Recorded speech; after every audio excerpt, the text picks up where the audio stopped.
Josim Al-Imron tomonidan yozilgan Fotimaning bolasi nomli asarda asar haqida gaplashamiz. Bu asarda quvvatli bir ayol, ya'ni Fotima bo'ladi bosh qahramon va uning o'rtancha farzandi Yusuf bosh qahramon bo'lib o'ynaydi. Unda Fotimaning bolalarga berayotgan ikki xil tarbiyasi haqida, oilaviy tarbiya va farzandlarida bo'layotgan ichki kechinmalar hammasi boyitib berilgan. Bu asarda Fotima ismli ayol farzandlariga juda ham qimirlamay joyingda davom et, montajda qo'shamiz. Bu Fotima farzandlariga juda ham qattiqqo'l va mehribon bo'ladi. Ikki xil tarbiya ko'rsatadi farzandlariga. Bunda Fotimaning o'rtancha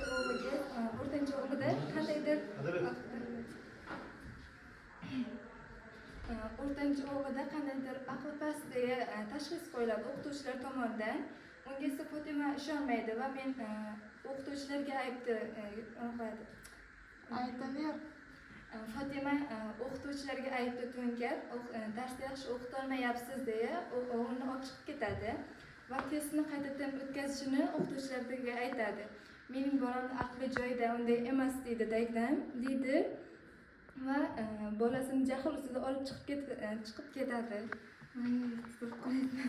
Qimirlamay aytaver, hech kim senga o'qigan.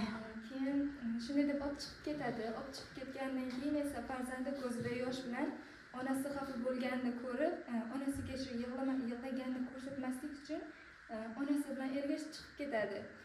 Bu yerga Fotima o'rtancha farzandida shunday deb o'qituvchilar qo'ygan tashxisidan keyin farzandini o'qishiga yana ham kuchliroq qaraydi, e'tibor bera boshlaydi. Keyin e'tibor bera boshlaganda ham juda ham qattiqqo'l bo'ladi. Farzandiga nisbatan adolatsizlik qo'llanadi. U qo'llanganda farzandini aylanishlardan, birga bolalar bilan ko'ngil yozgi o'yinlar o'ynashdan mahrum qoladi. Faqat uni repetitorlarga, darslarga, o'quv markazlariga yuboradi. Va uni yuborgandan keyin esa bola onasi tomonidan olayotgan bu qattiqqo'lliklar sababli ruhiy zarba oladi va ruhan, psixologik tomondan ahvoli yomonlashib boraveradi.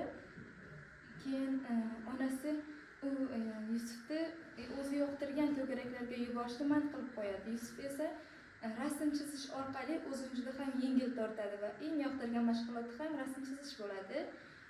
Uning akasi va singlisi akasi uni ukasini juda ham yaxshi ko'radi. Singlisi ham o'z akasini juda ham yaxshi ko'radi, lekin onasiga qarshilik qila olmas edi. Onasi akasiga nisbatan qilayotgan o'sha qattiqqo'lliklarni ko'rib turib, onasiga borib aytaman desa, onasi ularni ham urishib berar edi. Tarbiyamga aralashma deya urishib berar edi.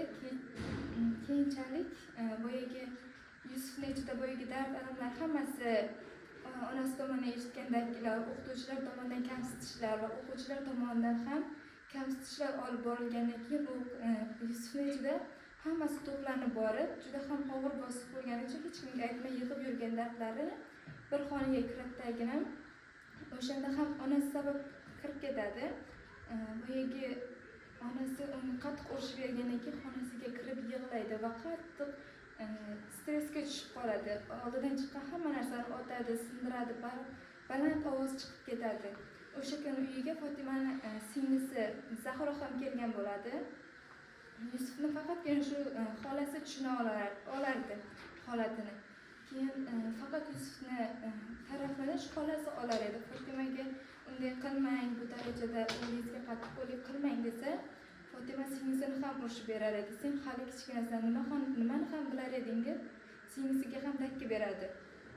Keyin Yusuf bundan keyin chiqib ketadi va chiqib ketib, xonasida juda ham baland ovozlar eshitiladi, yig'i ovoz eshitiladi. Shunda boyagi xonasining oldiga yugurib chiqadi. Borsa, akasi ham qo'rqqandan yugurib chiqib, eshigini taqillatsa, eshigini ochmaydi va juda ham silq ovozlari, baqir-chaqir ovozlari eshitiladi xonadan. Keyin boyagi eshikni ichkaridan qulflab olgan bo'ladi. Keyin birpasdan keyin baqir-chaqirlar ovozi birdaniga tinib, gursillagan ovoz eshitiladi. Go'yoki nimadir yerga tushib ketganday ovoz eshitiladi. Shu vaqtda Fotima o'zini juda ham yomon his qiladi va xolasi bilan yig'lab yuboradi. Eshikni ichkaridan qulflab olganligi uchun ocholmaydi. keyin ko'chaga chiqadidagina kattakon toshmi shunaqa narsa olib keladidagina eshikni sindirishga harakat qiladi. Eshikni qulfini sindirib ichkariga kirsa, ko'z bilan ko'rsa hamma yoq qon, siniq iziqlar va Yusufni bir chekkada juda ham qonga belanib yotgan holatini ko'radi. Keyin ko'rgandan keyin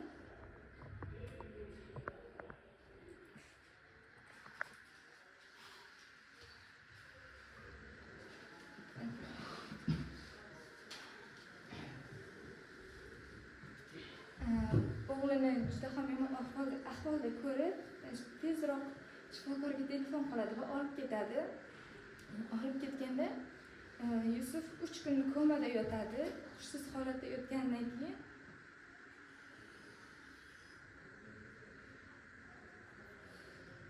hushsiz holatda yotadi va militsiya keladi. Shifokorlar militsiyani chaqirgan bo'ladi, chunki boyagi Yusufni tanasida har xil ko'karishlar va jarohat bo'ladi.